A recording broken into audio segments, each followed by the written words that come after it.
First of all ನನಗೆ ಈ ಕಾರ್ಯಕ್ರಮಕ್ಕೆ ನನ್ನನ್ನು ಯಾಕೆ ಕರೆದಿದ್ದೀರಿ ಅಂತ ನನಗೆ ಡೌಟ್ ಬರ್ತಾ ಇದೆ.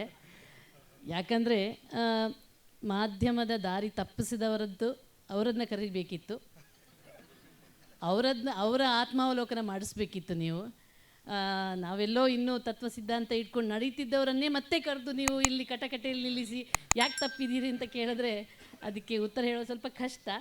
ಬಟ್ ಆದರೆ ನನ್ನದೊಂದೇ ನಾನು ಕಂಡುಕೊಂಡ ಹಾಗೆ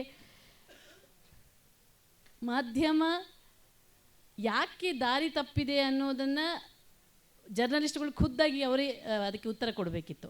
ಯಾಕಂದರೆ ಮಾಧ್ಯಮ ಅಥವಾ ನಾವು ಏನು ಪತ್ರಿಕಾ ಧರ್ಮ ಅಂತ ಹೇಳ್ತೀವಿ, ಅದು ನಿಸ್ವಾರ್ಥವಾಗಿ, ನಿಷ್ಪಕ್ಷಪಾತವಾಗಿ, ನ್ಯಾಯದ ಪರವಾಗಿ, ಸತ್ಯದ ಪರವಾಗಿ, ಪ್ರಾಮಾಣಿಕವಾಗಿ ಹೋರಾಡುವಂಥ ಒಂದು ವ್ಯವಸ್ಥೆ ಅಷ್ಟೇ. ವೆರಿ ಸಿಂಪಲ್ ಡೆಫಿನಿಷನ್ ಯಾವುದು ಪತ್ರಿಕಾ ರಂಗದ್ದು ಅಥವಾ ಪತ್ರಿಕಾ ಧರ್ಮದ್ದು. ಆದರೆ ಯಾವಾಗ ಪಕ್ಷಪಾತೀಯವಾಗಿ, ನಿಷ್ಪಕ್ಷಪಾತ ಇಲ್ಲದೆ ಸ್ವಾರ್ಥಕ್ಕಾಗಿ ನೀವು ಆ ಒಂದು ರಂಗವನ್ನು ಒಂದು ಪವಿತ್ರವಾದ ರಂಗವನ್ನು ಬಳಸ್ತಿರೋ, ದಾರಿ ಆಟೋಮೆಟಿಕ್ಕಾಗಿ ತಪ್ಪುತ್ತೆ.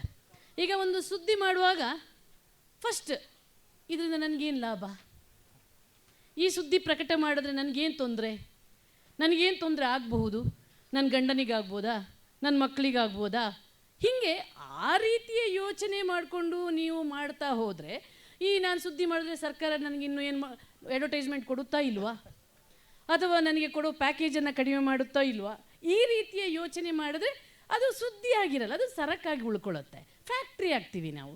ಸೊ ಆದ್ದರಿಂದಾಗಿ ದಾರಿ ತಪ್ಪಿದೆ. ಎಲ್ಲವೂ ಸ್ವಾರ್ಥದ ಮೇಲೆ ಇರುವಂಥದ್ದು. ನನ್ನ ಪ್ರಕಾರ ಅದೊಂದು ಸೇವೆ. ನಾವು ಸಮಾಜಕ್ಕೆ ಅತ್ಯಂತ ನಿಸ್ವಾರ್ಥವಾಗಿ ನ್ಯಾಯವನ್ನು ಹೇಳಬೇಕು, ಸತ್ಯವನ್ನು ಹೇಳಿದ್ರೆ ಮಾತ್ರ ಅದು ದಾರಿ ತಪ್ಪಕ್ಕೆ ಸಾಧ್ಯ ಇಲ್ಲ.